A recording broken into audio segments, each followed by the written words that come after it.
북한에서 목숨을 걸고 전해진 충격적인 진실을 공개합니다. 여러분의 구독과 좋아요가 침묵 속에 갇힌 수많은 우리 동포들에게 희망이 될 수 있습니다.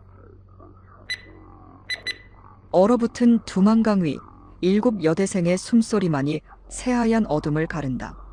나 박미양, 한 달 전까지만 해도 평양 최고 엘리트 김일성 종합대학의 물리학부 학생이었다.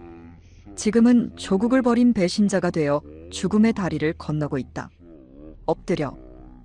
갑자기 들린 외침에 우리는 얼음 위에 몸을 던졌다. 멀리서 다가오는 서치라이트, 북한 국경수비대의 발소리. 심장이 터질 듯 뛰었다. 은하의 손이 내 것을 꼭 움켜쥐었다. 우리의 꿈, 자유를 향한 필사적인 도전이 이렇게 끝날 수도 있다는 공포가 온몸을 휘감았다. 단 한 번의 실수, 작은 소리 하나가 우리 7의 운명을 정치범 수용소행으로 바꿀 수 있다. 어쩌다 김일성 종합대 최고 엘리트들이 목숨을 걸고 조국을 탈출하는 도망자가 되었을까? 모든 것은 그 USB에서 시작되었다.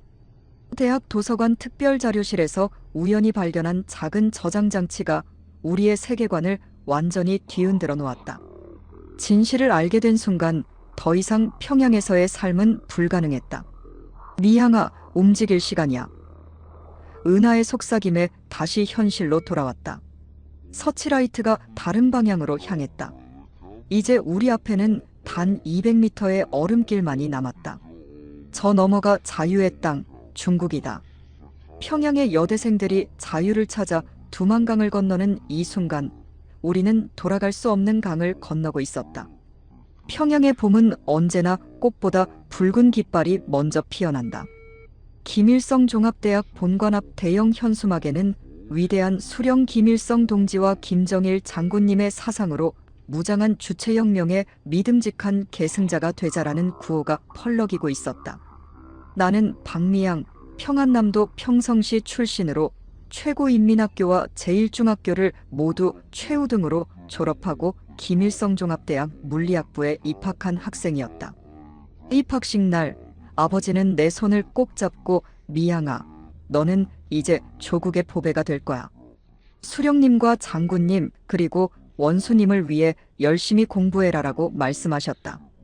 단간부였던 아버지의 기대에 부응하는 것이 나의 첫 번째 의무였다.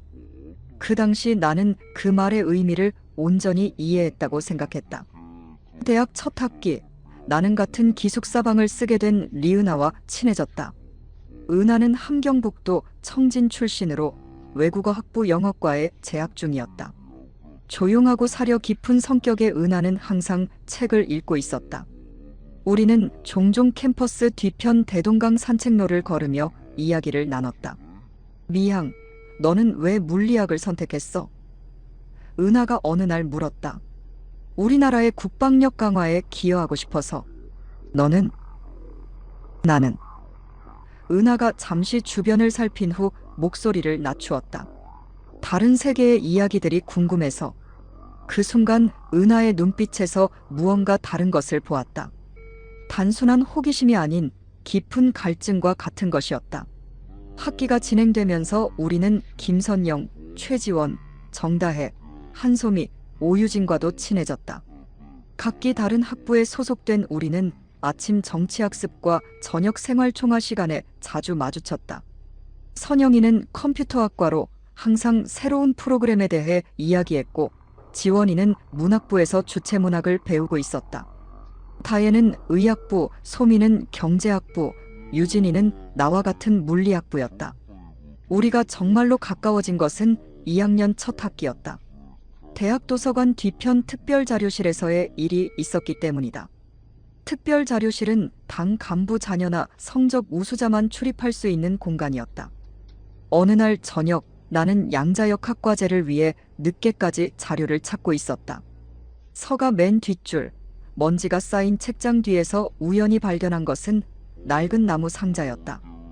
호기심에 상자를 열었을 때 그 안에는 참고용 마이너스 불어 도장이 찍힌 외국 서적들이 있었다. 영어로 쓰인 물리학 저널들이었다. 페이지를 넘기던 중 작은 USB가 책 사이에서 떨어졌다. 그 USB를 보는 순간 심장이 빠르게 뛰기 시작했다. 외부 자료를 소지하는 것은 중대한 처벌을 받을 수 있는 행위였다. 하지만 호기심을 억누를 수 없었다. 도서관 구석 컴퓨터실에서 USB를 확인했을 때 그 안에는 남한과 서방 3개의 과학 논문들이 저장되어 있었다. 그리고 가장 충격적인 것은 북한의 핵 개발에 대한 서방 언론의 분석 자료들이었다. 며칠 후 은하에게 이 사실을 조심스럽게 말했다. 그녀의 눈이 커졌지만 두려움보다는 흥분이 더 컸다. 미향, 나도 보여줄 게 있어. 은하는 자신의 영어 교재 안쪽에 숨겨둔 작은 메모리 카드를 꺼냈다. 그 안에는 남한 드라마와 영화 몇 편이 있었다. 우리는 그날 밤 기숙사 지하 보일러실에서 은하의 작은 태블릿으로 처음으로 태양의 후예라는 드라마를 보았다. 저게 서울이라고. 너무 발전했잖아. 저 군인들은 왜 저렇게 자유롭게 말하지? 군규율은 없나? 저 병원은 왜 저렇게 깨끗해? 우리 병원과 너무 달라. 질문은 꼬리에 꼬리를 물었다.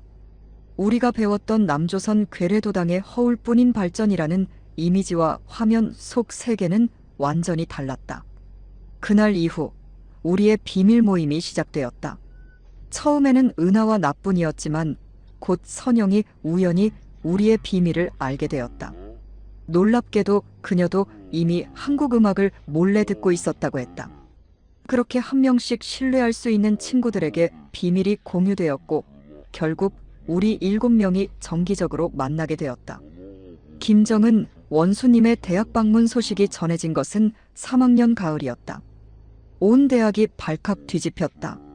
한 달 전부터 모든 학생들은 환영 행사 준비에 동원되었다. 강의는 취소되고 매일 환영 공연 연습과 캠퍼스 미화 작업이 이어졌다. 이상하지 않아? 원수님이 오신다고 갑자기 모든 시설을 새로 꾸미고. 유진이가 낮은 목소리로 말했다. 우리는 환영 현수막을 만드는 작업 중이었다. 그뿐이야? 어제는 식당에 평소 보지 못했던 고기 반찬이 나왔다가 오늘 아침엔 다시 옥수수밥이었어. 소미가 답했다. 방문 코스에 있는 강의실만 새 컴퓨터로 바꿨대. 나머지는 그대로래. 선영이가 덧붙였다. 그날 우리는 김정은의 방문 준비를 위해 밤늦게까지 일하다가 돌아가는 길에 충격적인 광경을 목격했다. 대학 본관 뒤편에서 실제 방문 경로에 있는 건물들만 페인트 칠을 하고 뒷면은 그대로 두는 모습이었다. 마치 영화 세트장처럼 보이는 풍경에 다혜가 한숨을 내쉬었다. 언제나 이런 식이었어. 우리가 몰랐을 뿐이지. 원수님 방문 당일 우리는 각자 지정된 위치에서 열광적인 환호와 박수를 보내야 했다. 카메라가 돌아가는 순간 모두의 얼굴에 감격과 충성심이 가득했다. 하지만 그날 밤 우리 7은 기숙사 옥상 창고에 모여 각자의 마음속에 생긴 의문을 토로했다. 내가 본 원수님은 TV에서 보던 모습과 달랐어. 경호원들에게 둘러싸여 몇 마디 하고 가는데 그가 정말 우리나라를 이끄는 사람이 맞나? 지원이 떨리는 목소리로 말했다. 오늘 주석단에 있던 교수님들 봤어? 연설하는 내내 긴장해서 손이 떨리더라. 기쁨보다는 두려움이었어. 은하가 덧붙였다. 그 순간 우리 모두 깨달았다. 우리가 믿어왔던 세계는 어쩌면 철저하게 연출된 무대극이었을지도 모른다는 것을. 4학년이 되면서 졸업 후 배치에 대한 이야기가 시작되었다. 대부분의 학생들은 당이 지정해주는 직장에 배치되는 것이 당연했다. 하지만 우리 7에게는 이미 다른 생각이 자라고 있었다. 어느 비오는 밤 정전이 된 기숙사에서 촛불 하나를 켜고 모였을 때였다. 미약한 불빛 속에서 소미가 먼저 입을 열었다. 나 이대로 살 수 없을 것 같아. 침묵이 흘렀다. 그 말의 무게를 모두가 이해했다. 그럼 어떡하게? 다혜가 조심스럽게 물었다. 우리 탈북하면 안 될까? 소미의 말에 모두의 숨이 멎었다. 평소 가장 조용했던 은하가 결연한 목소리로 말했다. 나도 그 생각을 하고 있었어. 이미 정보도 좀 모았어. 그 순간부터 우리의 대화는 이전과 완전히 달라졌다. 졸업 후 각자의 배치지에서 만나기 어려울 것이라는 사실, 지금이 아니면 기회가 없을 수도 있다는 절박함이 우리를 하나로 묶었다. 그해 겨울, 김일성 광장에서 열린 충성맹세 집회에 참석했을 때였다. 영하 15도의 강추위 속에서 수시간 동안 구호를 외치며 서 있던 중 앞줄에서 한 노인이 쓰러졌다. 경비원들은 조용히 그를 끌어내고 마치 아무 일도 없었던 것처럼 행사를 계속했다. 그때 미향의 마음속에서 마지막 의심이 사라졌다. 그날 밤 7 여학생은 탈북을 결심했다. 각자 비밀리에 준비를 시작했고 서로에게만 의지할 수 있다는 것을 알았다. 국경을 넘기 위한 정보를 모으고 필요한 자금을 모으기 위해 가진 것들을 조금씩 팔기 시작했다. 만약 우리가 성공한다면 남한에서는 어떤 삶이 기다리고 있을까? 어느 날 밤 유진이 물었다. 아마 상상도 못할 세계겠지. 하지만 적어도 우리의 생각을 숨기지 않고 말할 수 있을 거야. 다혜가 답했다. 가장 보고 싶은 건 뭐야? 선영이 물었다. 자유. 미향이 단호하게 대답했다. 그냥 자유롭게 말하고 생각하고 움직이는 것. 그 밤 서로의 손을 꼭 잡고 우리는 새로운 삶을 향한 첫걸음을 내딛기로 했다. 최고 엘리트로 길러진 김일성 종합대학 여학생 7명의 마음속에 이제 자유를 향한 불꽃이 타오르고 있었다. 우리의 비밀 모임은 점점 더 체계적으로 변해갔다. 통금 시간 이후에도 몰래 만날 장소가 필요했는데 지원이가 해결책을 찾아냈다. 기숙사 지하 세탁실 옆에 있는 창고는 거의 사용되지 않았고 관리인 아주머니는 지원이의 아버지와 같은 고향 출신이라 간간히 빈속을 채워드리는 것만으로도 눈을 감아주셨다. 오늘은 이걸 가져왔어. 어느 밤 선영이가 작은 USB를 꺼냈다. 탈북한 사람들의 인터뷰 영상이야. 어떻게 탈북했는지 방법도 나와. 우리는 숨죽여 영상을 보았다. 두만강을 건너 중국으로 그리고 제3국을 거쳐 한국에 도착하는 경로가 설명되어 있었다. 가장 충격적인 것은 탈북자들의 표정이었다. 그들의 얼굴에는 공포와 함께 희망이 동시에 담겨 있었다. 저 사람들이 지금 어떻게 지내는지 알 수 있을까? 소미가 물었다. 대부분 잘 적응한다고 해. 남한에서는 탈북민들에게 정착금과 주거 지원도 해준대. 은하가 영어 자료에서 얻은 정보를 공유했다. 밤이 깊어질수록 우리의 대화는 더 진지해졌다. 처음에는 단순한 호기심이었던 것이 이제는 구체적인 계획으로 변해가고 있었다. 만약 떠난다면 가족들은 어떻게 해? 다혜의 질문에 모두 침묵했다. 가족은 우리 모두의 가장 큰 고민이었다. 우리가 탈북하면 남겨진 가족들은 연좌제에 따라 처벌받을 가능성이 컸다. 나는 어머니에게 편지를 남길 거야. 이해해 주실 거라고 믿어. 유진이 작은 목소리로 말했다. 난 아버지가 나를 찾아낼까봐 두려워. 지원이가 덧붙였다. 그녀의 아버지는 도당 보위부 간부였다. 그날 밤 우리는 처음으로 진지하게 탈북 가능성에 대해 논의했다. 그리고 미향이 자연스럽게 리더 역할을 맡게 되었다. 냉정하고 분석적인 그녀의 성격이 위기 상황에서 빛을 발했다. 일단 정보부터 더 모아야 해. 국경 상황, 필요한 돈, 연락처. 그리고 우리 모두 각자 체력을 키워야 해. 두만강을 건너려면 수영도 할 줄 알아야 할 거야. 다음 날부터 우리는 새벽 운동을 시작했다. 대동강변을 달리고 틈틈이 수영 연습을 했다. 겉으로는 건강을 위한 취미 활동으로 보였지만 우리 모두 이것이 생존을 위한 훈련임을 알고 있었다. 선영이의 컴퓨터 기술은 정보 수집에 큰 도움이 되었다. 그녀는 대학 전산실에서 관리자 모르게 인트라넷에 제한된 영역에 접근하는 방법을 알아냈다. 한편 경제학을 전공하는 소미는 환율과 필요한 자금을 계산했다. 한 사람당 최소 3천 위안은 있어야 해. 국경경비대에게 줄 뇌물, 중국에서의 숙식비, 브로커 비용까지 생각하면. 소미가 계산기를 두드리며 말했다. 그럼 7명이면 다혜가 중얼거렸다. 너무 많아. 미양이 단호하게 말했다. 우리 모두 그 돈을 어떻게 구하지? 질문은 공중에 맴돌았다. 대학생인 우리에게 그 정도 금액은 상상하기 어려운 액수였다. 그때 은하가 조용히 말했다. 내 삼촌이 장마당에서 중국 상인들과 거래해. 어쩌면 도움을 줄 수도 있어. 새로운 희망의 빛이 보였다. 은하의 삼촌은 청진에서 비공식적인 무역을 하고 있었고 가끔 국경을 넘나드는 중국 상인들과 접촉했다. 은하는 방학 때 삼촌을 만나 조심스럽게 상황을 타진해 보기로 했다. 한편 다른 문제도 있었다. 대학 내 감시는 점점 더 심해지고 있었다. 특히 신입생 중에 보위부에서 파견된 것으로 의심되는 학생들이 있었다. 리성민이라는 학생 알아? 항상 우리를 관찰하는 것 같아. 유진이 불안한 표정으로 말했다. 맞아.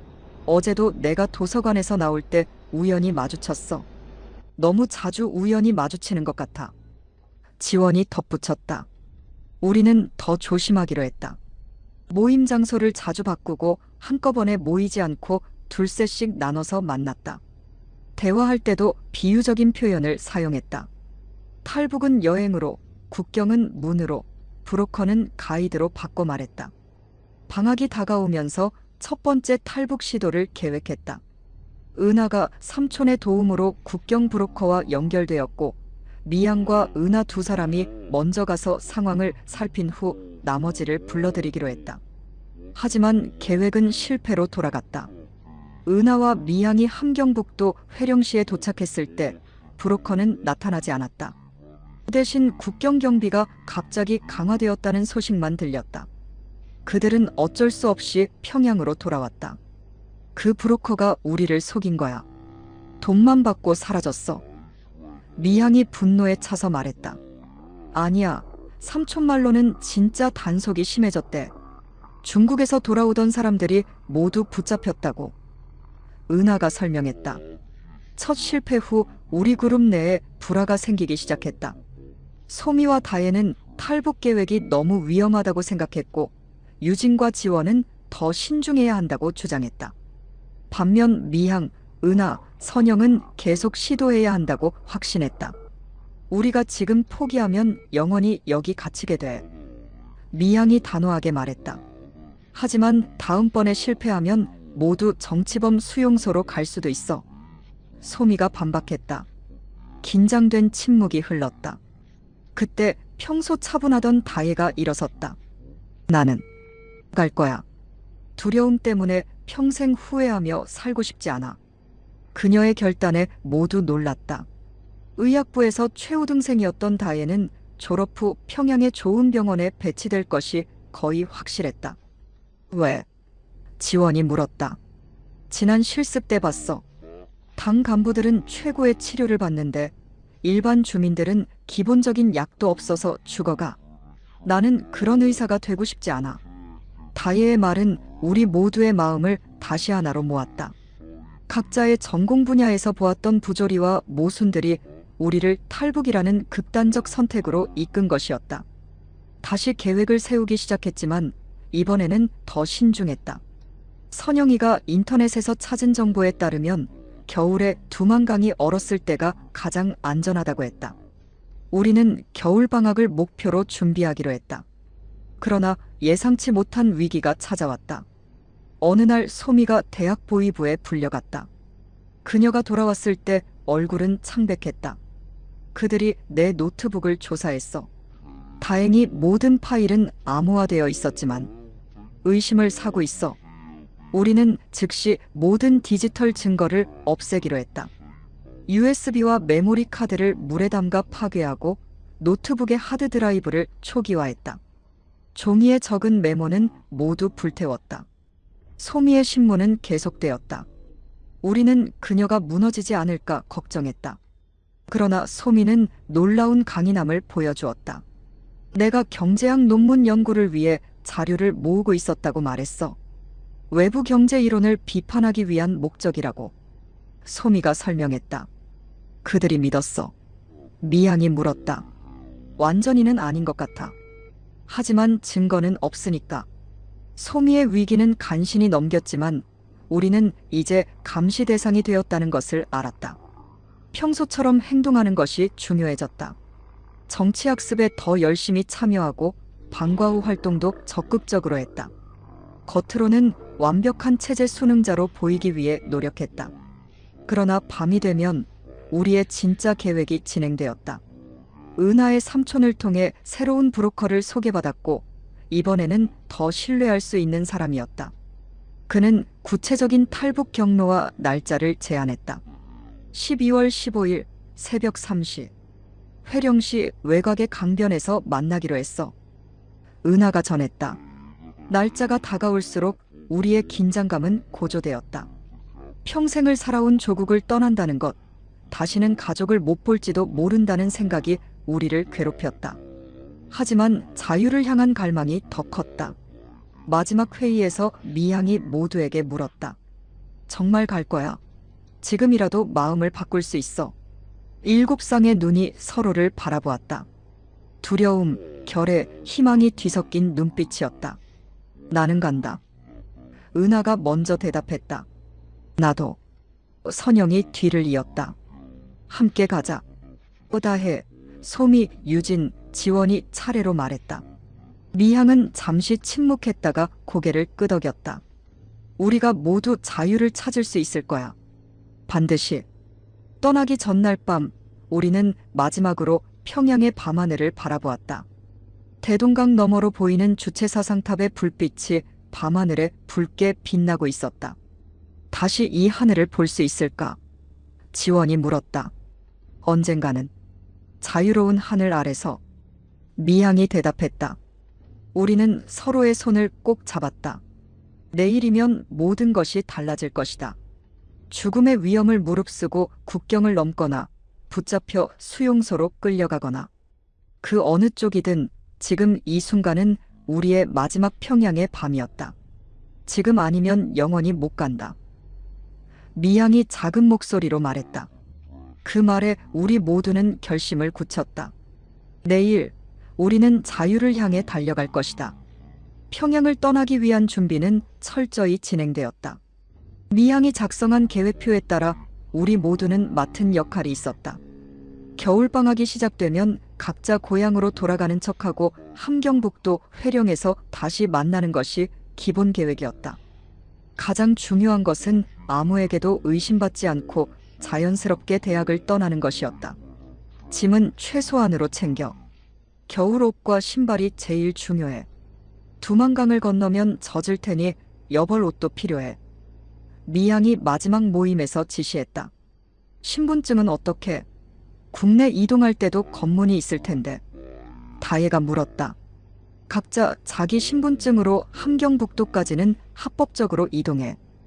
회령에서 만난 후에는 브로커가 준비한 서류를 사용할 거야. 은하의 고향이 함경북도 청진이었기 때문에 그녀가 먼저 가서 상황을 살피고 나머지 사람들을 맞이하기로 했다. 우리는 이틀에 걸쳐 둘씩 짝을 지어 회령으로 향했다. 너무 많은 대학생이 한꺼번에 이동하면 의심을 살 수 있었기 때문이다. 대학에서의 마지막 날, 우리는 평소와 다름없이 행동하려 노력했다. 생활총화에 참석하고 저녁 식사를 하고 기숙사로 돌아갔다. 각자 방에서 룸메이트들에게는 내일 아침 일찍 고향으로 간다고 말해두었다. 잘 가. 방학 끝나고 보자. 룸메이트의 인사에 미향은 잠시 숨이 멎는 듯 했다. 다시는 이곳으로 돌아오지 않을 거라는 것을 알면서도 밝게 웃으며 대답했다. 응, 새 학기에 봐. 밤새 잠을 이루지 못했다. 베개 아래 숨겨둔 작은 가방에는 필수품만 담겨 있었다. 사진 한 장, 겨울옷 몇 벌, 그리고 어머니가 준 은반지. 탈북에 성공하면 중국에서 팔아 쓸 수 있을 것이라 생각했다. 새벽녘 미향과 유진은 가장 먼저 기숙사를 빠져나왔다. 아직 어두운 캠퍼스는 조용했고 간간히 순찰하는 경비원들만 보였다.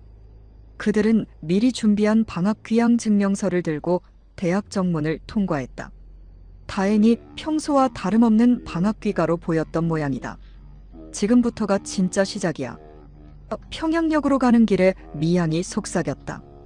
북한에서 기차는 주민 이동의 주요 수단이지만 항상 검문이 심했다.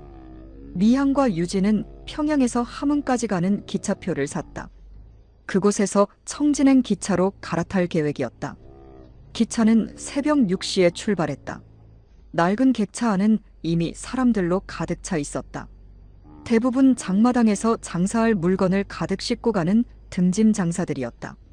미향과 유진은 구석에 자리를 잡고 최대한 눈에 띄지 않으려 했다. 기차가 평양을 벗어나자마자 검표원과 보안원들이 객차를 순찰하기 시작했다. 미향은 표와 학생증을 꼭 쥐고 있었다. 유진은 불안한 듯 손을 떨고 있었다. 괜찮아, 자연스럽게. 미향이 작게 속삭였다. 표 검사입니다. 검표원이 다가왔다. 미향은 자연스럽게 표와 증명서를 내밀었다.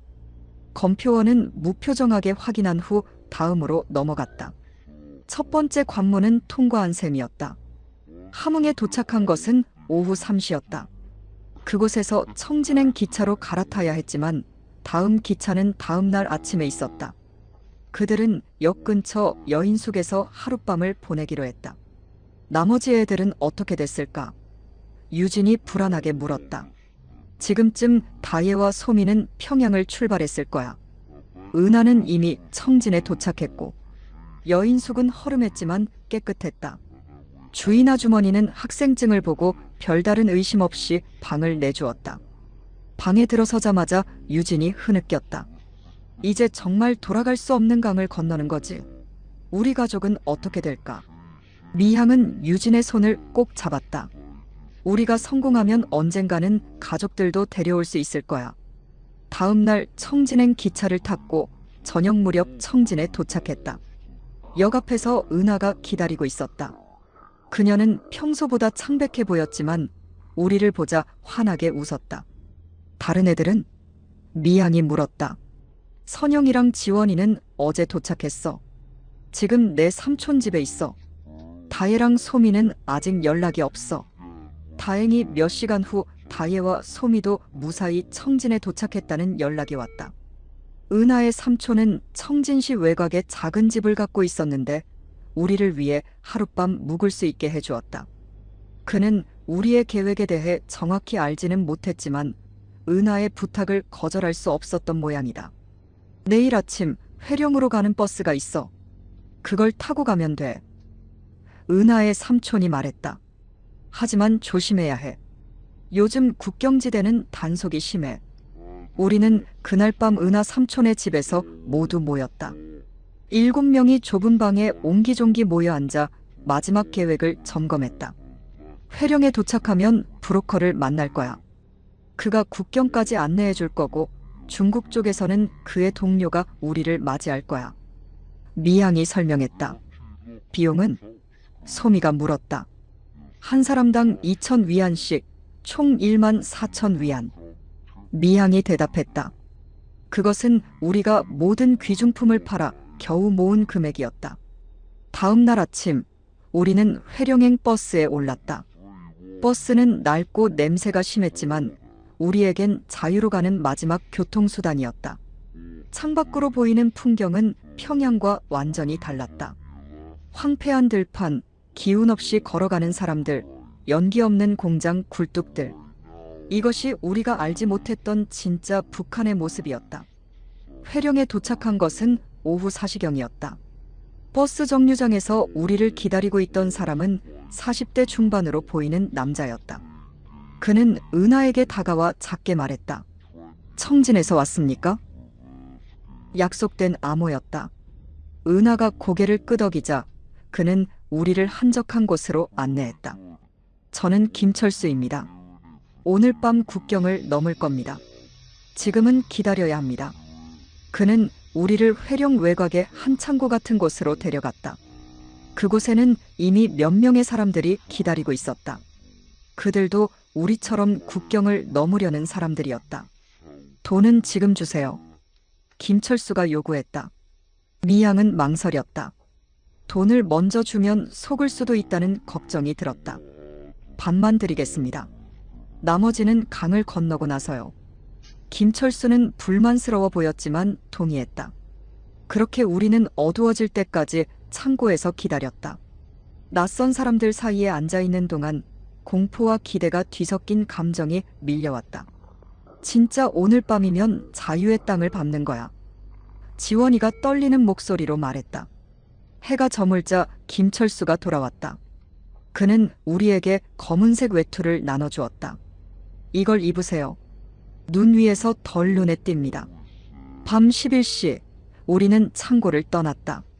김철수의 안내로 어둠 속을 조용히 걸었다. 약 30분 정도 걸었을까 멀리 두만강이 보이기 시작했다. 하얗게 얼어붙은 강면이 달빛에 반짝였다. 그러나 우리의 긴장감은 최고조에 달했다. 강 근처에 도달하자 김철수가 갑자기 멈춰섰다. 국경 순찰대가 있습니다. 기다려야 해요. 우리는 숲속에 숨어 약 20분을 기다렸다. 발소리가 들릴까 두려워 숨도 제대로 쉬지 못했다. 순찰대가 지나간 후 김철수가 손짓했다. 지금입니다.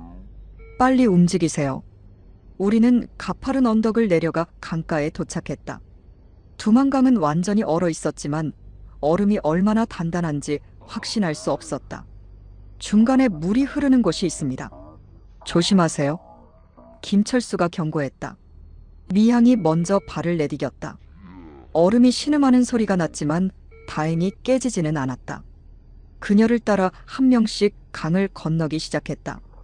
갑자기 멀리서 밝은 빛이 비춰왔다. 순찰대의 서치라이트였다. 엎드려. 김철수가 외쳤다. 우리는 즉시 얼음 위에 엎드렸다. 하얀 눈과 검은 옷이 어우러져 멀리서는 보이지 않기를 바랐다. 심장이 터질 듯이 뛰었다. 서치라이트가 우리를 향해 점점 다가왔다. 움직이지 마세요. 김철수가 속삭였다. 서치라이트가 우리 머리 위를 지나갔다가 다른 방향으로 돌아갔다. 아직 우리를 발견하지 못한 것 같았다. 몇 분이 지나고 빛이 완전히 사라지자 김철수가 말했다. 계속 가세요. 빨리. 우리는 다시 움직이기 시작했다. 얼음 위를 조심스럽게 걸으며 중국 쪽 강변을 향해 나아갔다. 얼음 위에서 미끄러지지 않으려고 정신을 집중했다. 약 200m를 걸었을 때 김철수가 속삭였다. 이제 중국 영토입니다. 우리는 잠시 멈춰 서서 뒤를 돌아보았다. 저 멀리 희미한 불빛이 보이는 곳이 북한이었다. 우리가 평생 살아온 조국. 이제는 돌아갈 수 없는 땅이 되어버렸다. 중국 쪽 강변에 도착하자 또 다른 남자가 우리를 기다리고 있었다. 그는 중국어로 뭐라고 말했고 김철수가 대답했다. 이제 이 사람을 따라가세요. 저는 여기까지입니다. 미향은 약속대로 나머지 돈을 김철수에게 건넸다. 그는 돈을 확인한 후 고개를 끄덕이고 다시 강을 건너 북한으로 돌아갔다. 중국인 브로커는 우리를 작은 트럭으로 안내했다. 트럭 뒤편은 천으로 가려져 있었고 그 안에 우리 7이 몸을 숨겼다. 트럭이 출발하면서 우리는 서로를 바라보았다. 우리는 해냈다. 정말로 북한을 탈출한 것이다. 이제 어디로 가는 거지? 다혜가 떨리는 목소리로 물었다. 연변 조선족 자치주로 갈 거야. 거기서 잠시 숨어 있다가 다음 목적지로 이동할 거라고 했어. 미향이 대답했다. 트럭은 어두운 길을 달렸다. 우리는 지친 몸을 서로에게 기대고 앉아 있었다. 두려움과 흥분이, 슬픔과 희망이 뒤섞인 감정 속에서 우리는 자유의 첫 순간을 맞이했다. 북한의 김일성 종합대학 여학생 7명은 이제 탈북자가 되었다. 앞으로의 여정이 어떨지 알 수 없었지만 한 가지는 확실했다. 이제 돌아갈 수 없는 강을 건넌 것이다. 중국 연변의 작은 마을에 도착한 것은 새벽녘이었다. 트럭이 멈추고 브로커가 천막을 들추자 우리는 처음으로 중국 땅을 제대로 보게 되었다. 낡은 단층 집들이 모여 있었지만 그 집들 지붕 위로 보이는 위성 안테나와 전봇대에 가득한 전선들이 북한과는 다른 세계임을 알려주었다. 여기서 내리세요. 빨리. 브로커가 중국어와 서툰 한국어를 섞어 말했다. 우리는 서둘러 트럭에서 내렸다. 다리가 저려 제대로 서기 힘들었다. 브로커는 우리를 좁은 골목길로 안내했다. 몇 분 걸은 후 우리는 작은 집 앞에 도착했다. 그는 문을 노크했고 곧 중년 여성이 문을 열었다. 들어오세요. 여성은 조선족 억양의 한국어로 말했다. 집 안으로 들어서자 따뜻한 공기가 우리를 감쌌다. 방 안에는 이미 2명의 여성이 앉아 있었다. 그들도 우리처럼 탈북자인 듯 했다. 저는 박 씨입니다. 중년 여성이 말했다. 여기서 3일간 머물 수 있어요. 밖에 나가면 안 돼요. 절대로. 미향이 고개를 끄덕였다. 감사합니다. 우리는 다음에 어디로 가야 하나요? 베이징으로 갔다가 남쪽으로 이동할 거예요. 목적지는 태국입니다. 태국. 우리는 그곳에서 한국 대사관에 망명을 신청할 수 있다는 것을 알고 있었다. 하지만 중국에서 태국까지는 수천 킬로미터의 거리였다. 박 씨는 우리에게 깨끗한 옷과 간단한 식사를 제공했다. 처음으로 북한 땅을 벗어나 맞는 식사였다. 밥과 김치, 몇 가지 반찬이었지만 그 맛은 평생 잊지 못할 것 같았다. 식사 후 우리는 지친 몸을 뉘었다. 좁은 방에 7명이 누우니 몸을 뒤척일 공간도 없었지만 아무도 불평하지 않았다. 자유의 땅에서 맞는 첫 잠이었으니까. 하지만 안도감도 잠시, 우리의 위험한 여정은 이제 막 시작되었다는 것을 곧 깨달았다. 다음 날 아침 박 씨가 심각한 표정으로 들어왔다. 국경 근처에서 탈북자 단속이 심해졌어요. 계획을 변경해야 합니다. 원래 계획은 우리 7이 함께 움직이는 것이었지만 너무 위험하다고 판단했다. 박 씨는 우리를 2그룹으로 나누어 다른 경로로 이동시키기로 했다. 미향, 은하, 선영, 이 3명은 내일 먼저 출발합니다. 나머지는 이틀 후에요. 갑작스러운 변경에 우리는 불안해졌다. 함께 탈북한 7명이 이제 헤어져야 한다니. 설상가상으로 나쁜 소식이 더해졌다. 박 씨가 심각한 표정으로 말했다. 중국 공안이 이 지역을 수색 중이에요. 북한에서 여대생들이 탈북했다는 정보가 들어온 모양이에요. 우리는 얼어붙었다. 북한 당국이 우리의 탈북 사실을 이미 파악하고 중국 측에 통보한 것이다. 미향의 얼굴이 창백해졌다. 우리를 찾고 있다는 거군요. 네, 그래서 서둘러야 해요. 당초 계획보다 일찍 출발해야 합니다. 그날 밤 우리는 마지막으로 함께 모였다. 각자 불안과 두려움을 안고 있었지만 서로에게 용기를 주려 노력했다. 우리는 반드시 다시 만날 거야. 미향이 결연히 말했다. 어떤 일이 있어도 서울에서 우리 7이 다시 모일 거야. 은하가 눈물을 참으며 말했다. 미향, 우리가 먼저 가게 됐으니 뒤에 오는 애들을 위해 길을 열게. 이별의 시간. 우리는 서로를 꼭 껴안았다. 북한에서부터 함께 해온 친구들, 위험을 무릅쓰고 자유를 찾아 떠난 동지들. 다시 만날 수 있을까 하는 불안감이 우리 모두의 가슴을 짓눌렀다. 새벽 4시 미향, 은하, 선영은 박 씨의 안내로 집을 나섰다. 낯선 남자가 운전하는 승용차에 올라탔다. 뒤에 남은 4명은 창문으로 떠나는 차를 바라보았다.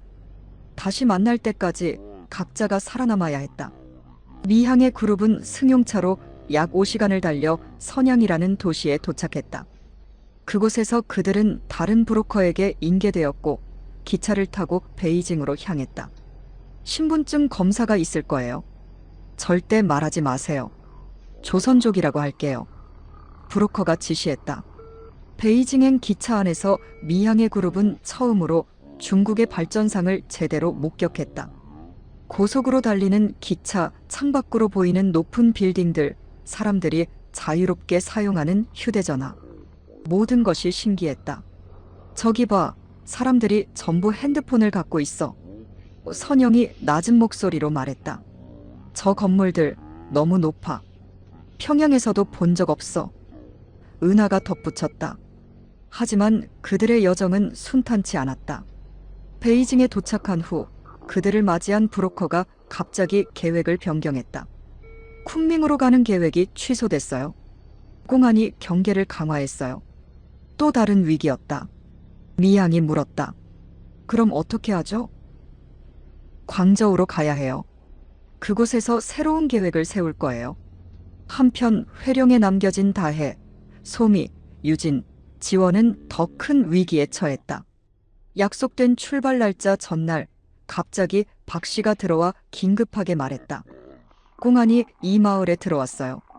지금 당장 떠나야 합니다. 네 사람은 급하게 짐을 챙겼다. 박 씨는 그들을 마을 외곽의 창고로 안내했다. 창고에는 채소를 실은 트럭이 대기하고 있었다. 이 트럭 아래쪽 공간에 숨으세요. 움직이지 말고 소리도 내지 마세요. 그들은 채소 상자 및 좁은 공간에 몸을 숨겼다.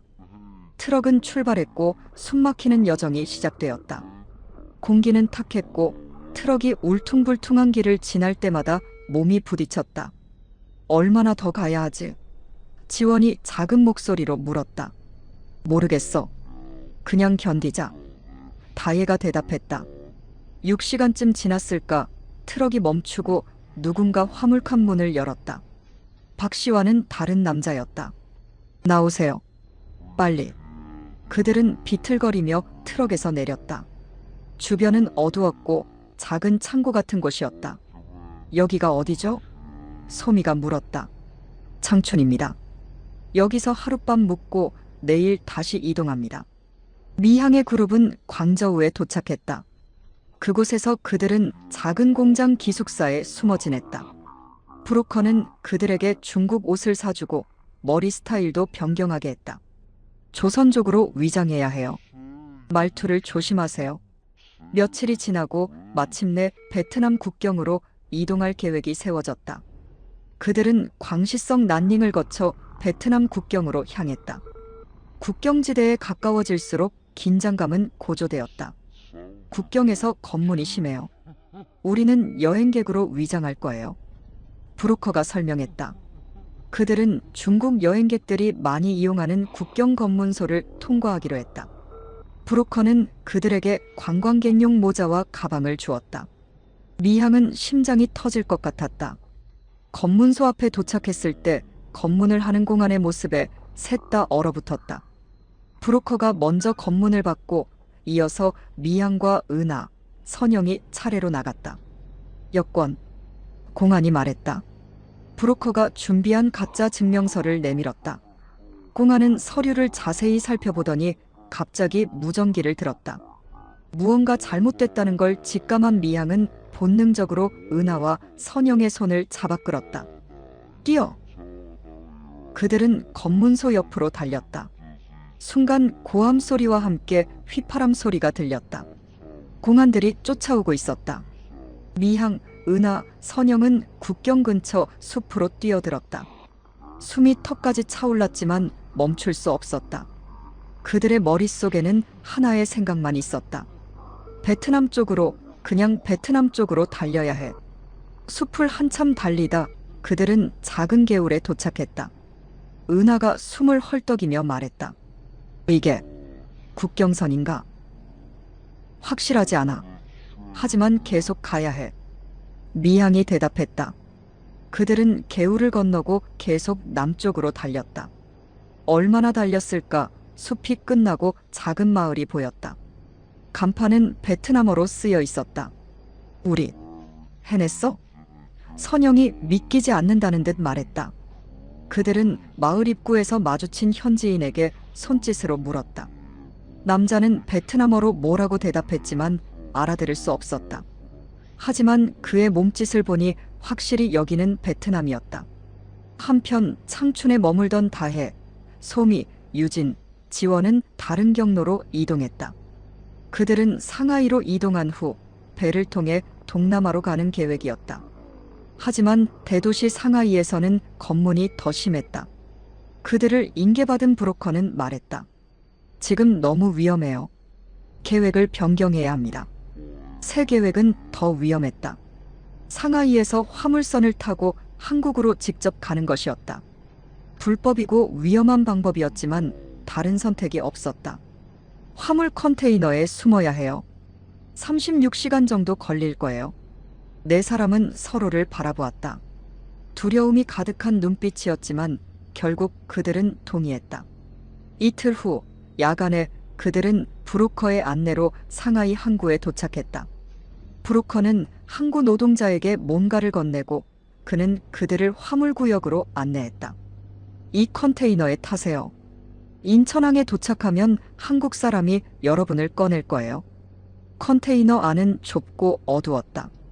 물과 간단한 식량, 휴대용 화장실만 있었다.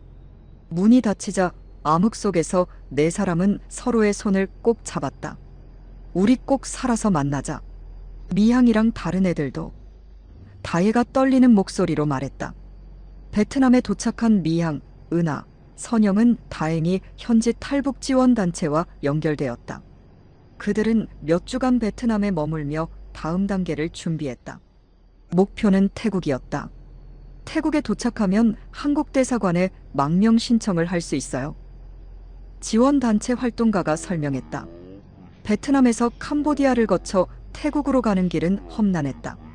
정글과 산악지대를 지나며 그들은 말라리아의 위험, 뱀과 독충의 위협, 그리고 인신매매범들의 위험에 노출되어 있었다. 특히 캄보디아 국경을 넘을 때는 추가 비용을 요구하는 국경경비대 때문에 어려움을 겪었다. 하지만 지원단체의 도움으로 무사히 태국에 도착할 수 있었다. 방콕 한국대사관으로 가야 해요. 안내자가 말했다. 마침내 그들은 방콕의 한국대사관에 도착했다. 대사관 앞에 서자 미향의 눈에 눈물이 고였다. 그녀는 태극기를 바라보며 떨리는 목소리로 말했다. 우리 해냈어. 세 사람은 대사관에 들어가 망명을 신청했다. 그들의 신원과 탈북 과정을 확인한 후 대사관 직원은 말했다. 축하합니다. 곧 한국으로 갈 수 있게 도와드리겠습니다. 그리고 기적적으로 상하이에서 출발한 화물선에 숨은 다혜, 소미, 유진, 지원도 인천항에 무사히 도착했다. 컨테이너가 열리고 신선한 공기가 들어왔을 때 그들은 자신들이 살아남았다는 것을 실감했다. 대한민국에 오신 것을 환영합니다. 그들을 맞이한 국정원 요원이 말했다. 각기 다른 경로로 극적인 탈출 끝에 7명의 김일성 종합대학 여학생들은 마침내 자유의 땅을 밟았다. 하지만 그들의 도전은 이제 막 시작되었다. 새로운 나라, 새로운 사회에서 그들은 또 다른 모험을 시작해야 했다. 한국에 도착한 우리 7명은 서로 다른 시간, 다른 경로로 왔지만 결국 같은 곳에서 만났다. 국정원 합동신문센터. 이곳은 모든 탈북민이 가장 먼저 거치는 곳으로 우리의 신원과 북한에서의 활동, 탈북 경위 등을 철저히 조사하는 곳이었다. 박미향 씨, 김일성 종합대학 물리학부 학생 맞습니까? 네. 탈북 동기가 무엇입니까? 미향은 잠시 침묵했다. 수십 번 예상했던 질문이었지만 막상 대답하려니 목이 메었다. 자유롭게 생각하고 싶었습니다. 조사관은 고개를 끄덕이며 계속해서 질문을 이어갔다. 미향은 북한에서의 생활, 대학에서 배운 내용, 알고 있는 군사시설이나 정보에 대해 모두 솔직하게 대답했다. 그녀의 진술은 녹화되고 기록되었다. 일주일간의 개별 조사가 끝난 후 우리 7은 드디어 다시 만날 수 있었다. 합동신문센터 휴게실에서 서로를 발견했을 때 우리는 말없이 뛰어가 서로를 끌어안았다. 살아있어서 다행이야. 미향이 흐느꼈다. 미향아, 내가 없었으면 여기 오지 못했을 거야. 소미가 말했다. 우리 모두 해냈어. 은하가 눈물을 훔치며 말했다. 다혜, 유진, 지원, 선영도 모두 눈물을 흘렸다. 우리는 평양에서 맹세했던 대로 7명 모두 자유의 땅에 무사히 도착한 것이다. 국정원에서의 조사가 끝나고 우리는 하나원으로 이송되었다. 하나원은 탈북민들의 남한 사회 적응을 돕는 교육시설이었다. 12주 동안 이곳에서 한국 사회의 기본 지식과 생활 방식, 직업 교육 등을 받게 된다고 했다. 첫날, 우리는 하나원 시설을 둘러보았다. 깨끗한 숙소, 강의실, 도서관, 체육관, 의무실까지 모든 것이 완벽하게 갖춰져 있었다. 북한 최고의 대학인 김일성 종합대학도 이 정도 시설은 없었다. 이게 다 진짜야? 지원이가 놀란 눈으로 물었다. 북한에서는 상상도 못했던 거야. 다혜가 대답했다. 하나원에서의 교육이 시작되었다. 우리는 한국의 정치제도, 경제체제, 사회 문화에 대해 배웠다. 초반에는 익숙하지 않은 용어와 개념 때문에 혼란스러웠다. 자본주의, 시장경제, 민주주의. 북한에서는 이런 말들이 전부 부정적인 의미로 쓰였는데 실제로는 전혀 다르네요. 은하가 수업 후 말했다. 가장 어려웠던 것은 컴퓨터와 인터넷 수업이었다. 북한에서도 컴퓨터를 사용했지만 인터넷은 극히 제한적이었다. 선영이만 컴퓨터학과 출신이라 비교적 수월하게 적응했고 나머지는 마우스 사용부터 배워야 했다. 검색이라는 게 이렇게 대단한 거였어? 궁금한 거 있으면 바로 찾아볼 수 있다니. 유진이 구글을 처음 사용해보고 감탄했다. 어느 날 하나원에서 서울 견학 프로그램이 있었다. 우리는 버스를 타고 처음으로 서울 시내로 나갔다. 창밖으로 보이는 높은 빌딩들, 수많은 자동차들, 화려한 간판들, 그리고 자유롭게 거리를 걷는 사람들. 모든 것이 신기했다. 버스가 서울역에 도착했을 때 우리는 KTX를 보게 되었다. 길고 유선형의 백색 열차가 플랫폼에 서 있었다. 저게 뭐지? 소미가 물었다. KTX예요. 한국의 고속철도입니다. 인솔 선생님이 설명했다. 시속 300km로 달려요. 우리는 믿기지 않는 표정으로 KTX를 바라봤다. 저게 진짜 움직이는 거예요? 미양이 물었다. 물론이죠. 서울에서 부산까지 2시간 반 만에 갑니다. 모형 아니에요? 이게 진짜 움직인다고요? 다혜가 다시 확인했다. 인솔 선생님은 웃으며 대답했다. 네, 진짜 움직이는 기차예요. 나중에 기회가 되면 타보게 될 거예요. 우리는 KTX에 다가가 조심스럽게 만져보았다. 차가운 금속의 감촉이 이것이 실제라는 것을 증명했다. 평양에서 우리가 타던 기차는 1970년대 소련에서 들여온 낡은 열차였다. 국가 최고 지도자만 이용하는 특별 열차를 제외하면 이런 현대적인 열차는 상상도 못했다. 북한에서는 이런 기술이 있다고 해도 거짓말이라고 생각했을 거야. 은하가 말했다. 이게 다 사실이라니. 우리가 얼마나 속았는지 실감나네. 지원이가 덧붙였다.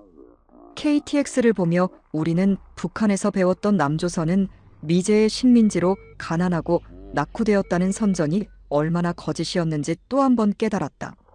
하나원으로 돌아오는 길, 버스 안에서 우리는 조용했다. 각자 자신만의 생각에 잠겨 있었다. 눈앞에 보이는 현실과 머릿속에 각인된 과거의 교육 사이에서 갈등하고 있었다. 저녁 식사 후 우리 일곱은 하나원 뒤뜰에 모여 앉았다. 밤하늘에는 별이 빛나고 있었다. 너희들 생각해봐. 우리가 북한에 있었다면 지금 뭐하고 있었을까? 선영이가 물었다. 나는 아마 핵물리학 연구소에 배치되었을 거야. 미향이 대답했다. 난 의약품 생산 공장에서 일했을지도. 다혜가 말했다. 나는 영어 교원이 되었겠지. 은하가 중얼거렸다. 모두가 각자의 다른 미래를 상상했다. 그곳에 남아 있었다면 우리는 체제에 순응하며 살았을 것이다. 하지만 이제 우리 앞에는 무한한 가능성이 펼쳐져 있었다. 여기서는 뭐가 되고 싶어? 유진이 물었다. 이번에는 쉽게 대답이 나오지 않았다. 너무 많은 선택지가 있었고 아직 우리는 한국 사회에 대해 잘 몰랐다. 우선은 대학에 다시 들어가고 싶어. 미양이 말했다. 여기서는 자유롭게 물리학을 공부할 수 있을 테니까. 나도. 다혜가 고개를 끄덕였다. 진짜 의학을 배우고 싶어. 하지만 새로운 사회에 적응하는 것은 우리가 생각했던 것보다 훨씬 어려웠다. 하나원에서의 수업 중에 문화 충격이라는 개념을 배웠는데 우리는 정확히 그것을 경험하고 있었다. 언어부터 달랐다. 같은 한국어지만 나만에는 우리가 알지 못하는 외래어와 신조어가 너무 많았다. 인터넷, 스마트폰, 아파트, 마트와 같은 단어들은 익숙해졌지만 꿀잼, 사바사, 인싸와 같은 신조어는 여전히 이해하기 어려웠다. 음식 문화도 달랐다. 북한에서는 상상도 못했던 다양한 음식들이 있었다. 처음으로 피자를 먹었을 때 지원이는 이게 정말 치즈로 만든 거야? 라고 놀라워했다. 북한에서 치즈는 특권층만 먹을 수 있는 귀한 음식이었다. 돈 개념과 경제 활동도 완전히 달랐다. 북한의 계획 경제에서 시장 경제로 전환하는 것은 마치 다른 행성에 온 것 같았다. 신용카드라는 게 이렇게 편리한 거였어? 소미가 처음으로 결제를 해보고 놀랐다. 이렇게 물건이 많은데 사람들이 어떻게 선택하는 거지? 유진이 대형마트를 방문한 후 혼란스러워했다. 가장 어려웠던 것은 정체성의 혼란이었다. 북한에서 우리는 엘리트 중의 엘리트, 최고 대학생이었다. 하지만 한국에서 우리는 탈북민이라는 새로운 정체성을 갖게 되었다. 어제 뉴스에서 우리 얘기가 나왔어. 선영이가 어느 날 아침 말했다. 뭐라고 했는데? 미향이 물었다. 북한 김일성 종합대 여대생 7명 탈북 한국 도착이라고.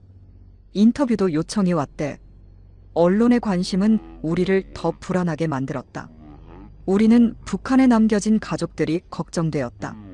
우리의 탈북 소식이 알려지면 그들에게 어떤 일이 생길지 두려웠다. 하나원 담당자는 우리에게 인터뷰 요청을 거절할 권리가 있다고 설명해 주었다. 우리는 논의 끝에 모든 인터뷰를 거절하기로 했다. 북한의 가족들이 위험해질 수 있어. 미향이 말했다. 맞아, 지금은 조용히 지내는 게 좋을 것 같아. 다혜가 동의했다. 12주간의 하나원 생활이 끝나갈 무렵 우리는 정착 계획을 세워야 했다. 정부에서는 각자 임대주택을 제공해주고 정착금을 지원해준다고 했다. 우리 따로 살아야 해? 선영이가 불안한 표정으로 물었다. 물론 선택은 자유였지만 정부 지원 주택은 각자 다른 지역에 배정되는 경우가 많았다. 하지만 우리는 함께 있기로 결심했다. 나는 서울에서 대학 진학을 준비할 거야. 미향이 말했다. 나도. 다른 6명도 동의했다. 우리는 정부 담당자와 상담 끝에 서울 근교의 한 아파트 단지의 새 집으로 나누어 살기로 했다. 미향, 은하, 선영이 한 집에, 다혜와 소미가 한 집에, 유진과 지원이가 다른 한 집에 살기로 했다. 새 집은 같은 아파트 단지에 있어 서로 왕래가 쉬웠다. 하나원에서의 마지막 날 담당 선생님이 우리에게 말했다. 여러분, 이제 한국 사회로 나갑니다. 쉽지 않은 여정이 될 거예요. 하지만 여러분은 이미 불가능해 보이는 일을 해냈습니다. 두려워하지 마세요. 우리는 고개를 끄덕였다. 두만강을 건너고 중국과 동남아를 횡단하는 위험한 여정을 견뎌낸 우리였다. 새로운 사회에 적응하는 것도 해낼 수 있을 것이다. 아파트로 이사하는 날, 우리는 택시를 타고 서울 외곽의 아파트 단지에 도착했다. 깨끗한 13층 건물, 잘 정돈된 놀이터와 공원, 가까운 대형마트까지 모든 것이 새롭고 낯설었다. 여기가 정말 우리 집이야? 지원이가 믿기지 않는다는 듯 물었다. 응, 이제부터는 여기가 우리 집이야. 미향이 대답했다. 그날 밤 우리 7은 미향의 집에 모여간단한 저녁을 먹었다. 라면과 김치, 그리고 하나원에서 받은 작은 케이크. 우리의 새 출발을 축하하는 소박한 파티였다. 우리가 정말 해냈구나. 은하가 말했다. 아직 시작이야. 미향이 대답했다. 이제 진짜 자유로운 삶을 살아야지. 창밖으로 서울의 밤 풍경이 보였다. 반짝이는 불빛들, 끊임없이 움직이는 자동차들, 그리고 멀리 보이는 남산타워. 우리의 새로운 세상이었다. 언젠가는 우리도 저 세상에 완전히 섞여들 수 있을까? 다혜가 창밖을 바라보며 물었다. 그럼. 미향이 확신에 찬 목소리로 대답했다. 우리는 김일성 종합대학 최고 학생들이었잖아. 여기서도 우리는 해낼 거야. 그렇게 우리의 한국 생활이 시작되었다. 앞으로 더 많은 도전과 어려움이 있을 것이다. 하지만 우리는 함께였다. 자유를 찾아 목숨을 걸고 두만강을 건넜던 그 용기가 여전히 우리 안에 살아 있었다. 한국 생활이 시작된 지 6개월. 우리 일곱의 삶은 빠르게 변화하고 있었다. 가장 먼저 시작한 것은 대학 진학 준비였다. 북한에서 최고 대학생이었던 우리지만 한국의 대학에 들어가기 위해서는 검정고시와 대학 입시를 치러야 했다. 이건 뭐야, 미적분을 이렇게 푸는 거였어. 미향은 한국 수학 교과서를 보며 당황했다. 물리학도였던 그녀조차 한국의 수학풀이 방식은 낯설었다. 역사는 완전히 다르게 가르치네. 지원이는 한국사 교과서를 넘기며 한숨을 쉬었다. 6.25 전쟁에 대한 설명이 우리가 배운 것과 정반대야. 우리는 매일 저녁 미향의 집에 모여 함께 공부했다. 각자 자신의 전공 분야에서 강점이 있었기에 서로 도와가며 진도를 나갔다. 미향은 수학과 과학을, 은하는 영어를, 선영은 컴퓨터를, 지원은 국어와 문학을 맡아 가르쳤다. 검정고시는 예상보다 쉽게 통과했다. 기초 지식이 탄탄했기에 새로운 내용을 빠르게 습득할 수 있었다. 다음 목표는 대학 입시였다. 서울대에 지원해볼까? 어느 날 저녁 미향이 조심스럽게 제안했다. 서울대? 나머지가 놀란 표정으로 물었다. 왜? 우리는 김일성 종합대 학생들이었잖아. 여기서도 최고를 목표해야지. 미향의 도전적인 제안에 모두가 흥분했다. 북한 최고의 대학에서 한국 최고의 대학으로. 그것은 우리의 자존심이자 도전이었다. 하지만 현실은 녹록지 않았다. 한국의 대학 입시는 단순한 학업 능력만으로 결정되지 않았다. 자기소개서, 면접, 수시와 정시의 개념, 모든 것이 낯설었다.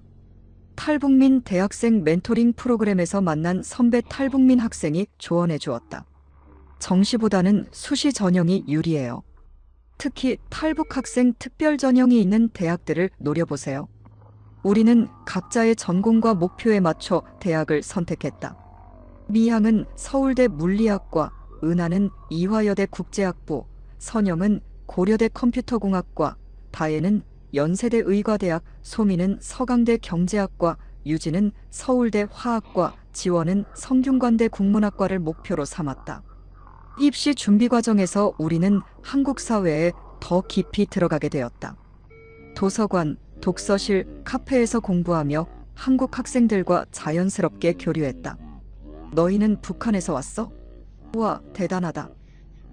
도서관에서 만난 한국 학생들은 호기심 어린 눈으로 우리를 바라봤다. 처음에는 이런 관심이 불편했지만 점차 익숙해졌다. 우리는 더 이상 탈북민이라는 꼬리표에 위축되지 않았다. 그것은 우리 정체성의 일부일 뿐 전부는 아니었다. 대학교 합격 소식을 받았을 때 우리는 기쁨의 눈물을 흘렸다. 미향과 유진은 서울대에, 은하는 이화여대에, 선영은 고려대에, 다혜는 연세대에, 소미는 서강대에, 지원은 성균관대에 합격했다. 북한에서 꿈꾸지 못했던 학문의 자유를 얻게 된 것이다. 우리가 해냈어. 합격 소식을 들은 날 밤, 우리는 한강공원에 모였다. 봄바람이 불어오는 3월 한강의 야경은 우리의 승리를 축하해주는 듯 더욱 아름답게 빛났다. 이제 각자 다른 대학에 다니게 되는구나. 소미가 조금 아쉬운 듯 말했다. 하지만 우리는 항상 연결되어 있을 거야. 미향이 대답했다. 두만강을 건넜던 그때처럼. 대학 생활은 새로운 도전의 연속이었다. 한국 학생들 사이에서 적응하는 것, 학업을 따라가는 것, 그리고 자신의 목소리를 찾는 것. 모든 것이 쉽지 않았다. 미향이 서울대 물리학과 수업을 처음 들었을 때 그녀는 큰 충격을 받았다. 북한에서 배운 물리학 이론 중 일부는 이미 오래전에 수정되거나 폐기된 내용이었다. 나는 뭘 배운 거지? 미향은 좌절감에 빠졌다. 내가 알던 지식의 절반은 쓸모없게 됐어. 은하도 비슷한 경험을 했다. 북한에서 영어를 전공했지만 실제 원어민과 대화할 기회는 거의 없었다. 이화여대 국제학부에서 처음으로 원어민 교수의 수업을 들었을 때 그녀는 한마디도 알아듣지 못했다. 마치 다른 언어 같았어. 내가 6년 동안 배운 영어가 이렇게 쓸모없을 줄이야. 하지만 우리는 포기하지 않았다. 미향은 밤을 새워가며 현대 물리학 이론을 공부했고, 은하는 매일 영어 뉴스를 듣고 원어민 친구들과 대화하려 노력했다. 선영은 프로그래밍 동아리에 가입해 실력을 빠르게 향상시켰고, 다혜는 의대 공부에 모든 시간을 투자했다. 대학 2학년이 되면서 우리는 점차 자신감을 되찾았다. 미향은 물리학과 학술대회에서 발표 기회를 얻었고, 은하는 국제교류 프로그램에 참가했다. 선영은 IT 기업 인턴십에 합격했고, 다혜는 의대 성적 상위권에 들었다. 너희 북한에서 온 거 맞아? 동기들이 종종 놀라며 물었다. 우리는 이제 그런 질문에 당당하게 대답했다. 맞아. 우리는 북한에서 왔고, 이제 한국에서 새 삶을 살고 있어. 물론 아픔도 있었다. 특히 북한에 남겨진 가족에 대한 그리움과 죄책감은 날이 갈수록 커졌다. 우리 중 몇몇은 중국 브로커를 통해 가족에게 연락을 시도했다. 미향은 어머니에게 편지와 돈을 보냈고 몇 개월 후 짧은 답장을 받았다. 미향아, 우리는 괜찮다. 너만 잘 지내라. 단 한 줄의 메시지였지만 미향에게는 큰 위로가 되었다. 어머니가 아직 살아계시다는 것, 그리고 그녀의 선택을 이해해 주신다는 것을 알게 되었기 때문이다. 반면 지원이는 더 심각한 소식을 들었다. 그녀의 아버지는 딸의 탈북 이후 당에서 제명되고 지방으로 추방되었다고 했다. 지원이는 몇 주 동안 깊은 우울에 빠졌다. 내가 이기적이었던 걸까? 지원이가 눈물로 물었다. 아니야. 다혜가 그녀를 안아주었다. 우리는 선택할 수밖에 없었어. 언젠가 우리가 가족들을 만날 수 있는 날이 올 거야. 대학 3학년이 되면서 우리는 더 넓은 세계로 눈을 돌리기 시작했다. 은하는 교환학생으로 미국 UCLA에 가게 되었고, 선영은 실리콘밸리 인턴십 기회를 얻었다. 미향은 물리학 연구실에서 핵융합 에너지 프로젝트에 참여했고, 다혜는 국제의료봉사단과 함께 개발도상국에서 의료 활동을 펼쳤다. 해외에서의 경험은 우리에게 또 다른 충격이었다. 한국을 넘어 더 넓은 세계를 보게 된 것이다. 미국에서는 아무도 내가 탈북민인지 관심이 없어. 은하가 LA에서 보낸 메시지에 적었다. 나는 그저 한국에서 온 유학생일 뿐이야. 이런 익명성이 때로는 자유롭게 느껴져. 한편 우리는 북한의 실상을 알리는 활동에도 참여했다. 미향은 대학 강연에서 북한의 교육 시스템과 생활상을 소개했고, 다혜는 북한 보건 의료 실태에 대한 논문을 발표했다. 우리의 경험과 지식이 남북 간 이해의 다리가 될 수 있다고 믿었다. 그러면서도 우리는 정치적 도구가 되지 않도록 조심했다. 어느 정당이나 이념에 편향되지 않고 오직 사실만을 전달하려 노력했다. 우리는 북한 체제의 문제점을 비판하지만 북한 주민들은 우리의 형제자매예요. 그들은 피해자이지 가해자가 아닙니다. 미향은 한 강연에서 이렇게 말했다. 대학 졸업을 앞둔 4학년이 되었을 때 우리는 각자의 미래를 구체적으로 계획하기 시작했다. 미향은 핵융합 에너지 연구소 취업을 준비했고, 은하는 국제기구 진출을 꿈꿨다. 선영은 IT 스타트업 창업을 준비했고, 다혜는 의사국가고시를 앞두고 있었다. 우리가 여기까지 올 줄 누가 알았을까? 졸업을 한 달 앞둔 어느 날, 우리는 다시 한강공원에 모였다. 이번에는 대학 입학을 축하했던 그 자리였다. 북한에서는 상상도 못했던 삶을 살고 있어. 유진이 말했다. 때로는 꿈 같아. 소미가 덧붙였다. 아침에 일어나면 여전히 평양의 기숙사에 있을 것 같은 느낌이 들 때가 있어. 하지만 현실이야. 미향이 말했다. 우리는 두만강을 건넜고 이제 자유롭게 살고 있어. 강 너머로 보이는 도시의 불빛이 반짝였다. 그 빛처럼 우리의 미래도 밝게 빛날 것이라 믿었다. 가족들도 언젠가 이런 자유를 누릴 수 있을까? 지원이가 나지막이 물었다. 반드시 그날이 올 거야. 다혜가 확신에 찬 목소리로 대답했다. 통일이 되면 우리는 가족들을 다시 만날 수 있을 거야. 통일. 그것은 우리 모두의 꿈이었다. 자유와 번영이 한반도 전체에 퍼지는 날, 우리는 북에 두고 온 가족들을 다시 만날 수 있을 것이다. 대학 졸업 후 우리 일곱은 각자의 길을 걷기 시작했다. 미향은 핵융합연구소 연구원이 되었고, 은하는 UN 산하기관에 취업했다. 선영은 작은 IT 회사를 창업했고, 다혜는 종합병원 인턴으로 일하기 시작했다. 소미는 금융회사에 취업했고, 유진은 화학연구소에, 지원은 출판사 편집자가 되었다. 비록 각자 다른 곳에서 일하게 되었지만 우리는 한 달에 한 번씩 만남을 이어갔다. 그리고 매년 우리가 두만강을 건넌 날을 기념하며 함께 모였다. 우리가 탈북한 지 벌써 7년이 지났네. 7주년 기념일에 미향이 말했다. 믿기지 않아. 그때 우리는 그저 KTX를 보고 놀라던 어린 탈북민이었는데. 선영이 웃으며 말했다. 이제는 우리가 그 KTX를 타고 전국을 다니고 있잖아. 다혜가 덧붙였다. 우리는 이제 한국 사회의 당당한 구성원이 되었다. 탈북민이라는 정체성은 여전히 우리의 일부였지만 그것이 우리를 정의하지는 않았다. 우리는 연구원, 의사, 사업가, 직장인, 다양한 직업과 역할을 가진 사회 구성원이었다. 가끔 북한에서의 시간이 다른 사람의 인생처럼 느껴질 때가 있어. 유진이 고백했다. 하지만 잊어선 안 돼. 미향이 단호하게 말했다. 우리의 과거가 우리를 여기까지 오게 했으니까. 그날 밤 집으로 돌아가는 길에 미향은 혼자 서울의 밤거리를 걸었다. 북한에서 결코 상상하지 못했던 자유로운 삶.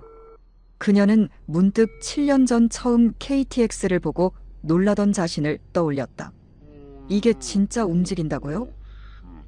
그때의 순진한 놀라움이 미소를 짓게 했다. 이제 그녀는 그 KTX를 타고 전국을 누비는 30살의 핵융합 연구원이 되었다. 북한의 김일성 종합대학에서 배운 지식은 새로운 지식으로 대체되었고 자유와 진실에 대한 갈망은 현실이 되었다. 미향은 하늘을 올려다보았다. 같은 하늘 아래 북한에 계신 어머니를 생각했다. 언젠가 자유롭게 만날 수 있는 날이 올 것이라고 믿었다. 그리고 그날이 올 때까지 그녀와 6 친구들은 각자의 위치에서 최선을 다할 것이다. 자유의 가치를 누구보다 잘 아는 사람들로서 우리는 이 땅에 더 많은 자유와 평화가 꽃피기를 바라며 오늘도 앞으로 나아간다.